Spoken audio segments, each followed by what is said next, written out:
ये ले व्यूअर्स, पकोड़ों के सालन की ये रेसिपी आपके सामने तैयार है। और देखिए इसमें मिर्च भी नज़र आ रही है और बहुत लजीज और बहुत अच्छा सालन बनता है।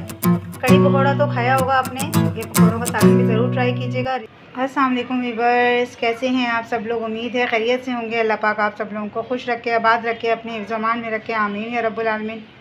व्यूअर्स, आज मैं फिर आपके लिए एक बजट रेसिपी लेकर आई हूँ। रमज़ान मुबारक के हवाले से है, वही जो चीज़ें बच जाती हैं उस हवाले से। तो आज ये आपके सामने जो प्लेट पड़ी है ये पकौड़ों की है और ये कल इफ्तारी में बच गए थे, तो आज मैं इसकी रेसिपी बनाऊंगी आपके लिए। तो चलें व्यूअर्स, फिर शुरू करते हैं। और 10 से 12 पकौड़े हैं जो बच गए थे और खाए नहीं जा रहे थे बिल्कुल भी, तो मैं बोला चलें फिर मैं इसका कुछ ना कुछ बनाती हूँ और वो आपके साथ भी शेयर करती हूँ। ये प्लेट जो है, इसमें जो आपको सामान नज़र आ रहा है उसमें मैंने ये प्याज है, एक दरमियानी कटी हुई बारीक काट ली है मैंने, एक बड़ा टमाटर है लाल, और ये थोड़ा सा अदरक लहसुन है। इसका जब पेस्ट बनेगा ये दोनों मिला के 1.5 टेबल स्पून के करीब ये बनेगा। तो 1.5 टेबल स्पून के बराबर अदरक लहसुन का पेस्ट। बाकी चीज़ें मैं आपको बर्नर पे बताऊंगी। जूसर में हम तमाम प्याज वगैरह जो है वो सब डाल देंगे और इसका पेस्ट बना लेंगे। व्यूअर्स, पतीली ली है और पतीली के अंदर मैंने 3 से 4 टेबल स्पून तेल डाल दिया है जो आपको नज़र आ रहा है। अब हम इसको थोड़ा गर्म होने देंगे। तेल गर्म हो गया व्यूअर्स, अब हम पेस्ट डालेंगे टमाटर प्याज का और इसको थोड़ी देर पकाएंगे। हम इस मिक्सर को पकाने के लिए पानी इतना डालेंगे ताकि ये मिक्सर अच्छी तरह, क्योंकि प्याज होती है इसमें और प्याज पकी भी नहीं है, तली भी नहीं है, तो ये कच्ची रह जाएगी। इसलिए इसको मज़ीद पानी डाल के हम इसको उबालने के लिए रख देंगे ताकि प्याज अच्छी तरह गल जाए। तो मैंने आधा गिलास पानी इसमें डाल दिया है। अब हम इसको ढककर पकाएंगे। ये मसाला भुन गया है आपके सामने और अब हम डालेंगे 1/2 टीस्पून हल्दी, नमक हस्बे ज़रूरत, पिसी हुई लाल मिर्च 1 टीस्पून और पिसी हुई काली मिर्च 1/2 टीस्पून।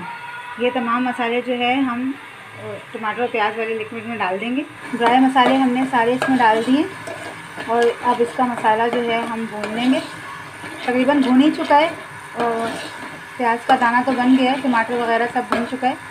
अब वो मसाले भी डाल दिए हैं, उसको भी हम थोड़ी देर भून लेंगे इसमें ताकि मसालों की कचास अच्छी तरह से निकल जाए। मसाला भुन गया व्यूअर्स और अब हम इसमें, क्योंकि मैंने भी चेक किया है तो मसाला इतना खट्टा नहीं है, और अगर आपके पास नींबू है तो आप नींबू डाल दें, और मेरे पास अगर नींबू नहीं है तो मैं इसमें डालूँगी 1 चुटकी के बराबर टाटरी। और अब हम इसमें डालेंगे 1 छोटा गिलास पानी का और उसके शोरबे को पका लेंगे। शोरबे में उबाल आना शुरू हो गया व्यूअर्स, देख लें आपके सामने। अब हम इसमें डालेंगे एक एक करके पकौड़े।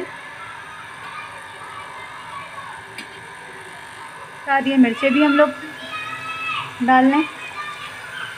पकौड़ों के साथ हमने ये मिर्चें भी डाल दी हैं, पकौड़ों वाली मिर्चें हैं ये भी, और इसको हल्की आंच पे रख देंगे।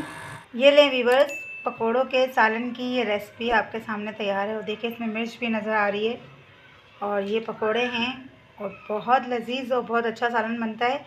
कड़ी पकौड़ा तो खाया होगा आपने, ये पकौड़ों का सालन भी ज़रूर ट्राई कीजिएगा। और इसको ज़ाया मत करें व्यूअर्स, आजकल वैसे भी बहुत महंगाई है और इस जो है वो अल्लाह की नेमतों में से एक नेमत है। तो प्लीज़ मेरी वीडियो अगर आपको अच्छी लगे तो इसे लाइक करें, सब्सक्राइब करें, शेयर करें, बेल नोटिफिकेशन को ऑन करें। कमेंट बॉक्स में ज़रूर बताइए मेरी वीडियोज़ आपको कैसी लगती हैं। अल्लाह हाफिज़।